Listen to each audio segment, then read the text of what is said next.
ভাই তার বোনকে অনেক বেশি ভালোবাসতো, কিন্তু বোনটি তাকে খুব বেশি অবহেলা করত। ভাইটি খুব কষ্ট পেত আর ভাবতো তার বোন যদি তাকে অনেক ভালোবাসতো, অন্য বোনদের মতো তাকে আগলে রাখতো, সেই অপেক্ষায় থাকতো। কিন্তু বোন তো কখনোই তা করতো না। কিন্তু ভাই প্রতিনিয়তই তা ভেবে যেত।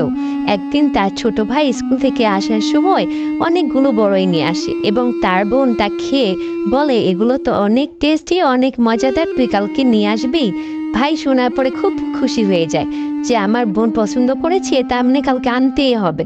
সেই যায় স্কুলে এবং বড়ই পাড়তে গিয়ে সেই গাছ থেকে পড়ে যায় এবং সে সেখানেই মারা যায়। পরে বোনটি স্কুলে থেকে আসার সময় ফিরছিল, ভাবছে তার ভাইকে আজকে সঙ্গে করে নিয়ে যাবে, কিন্তু সে অনেকগুলো লোকের ভিড় দেখতে পেল এবং সেখানে জিজ্ঞেস করলো কি হয়েছে। সে পরে দেখতে পারলো তার ভাই সেখান থেকে পড়ে মারা গেছে। বোনটি অনেক কান্না করলো।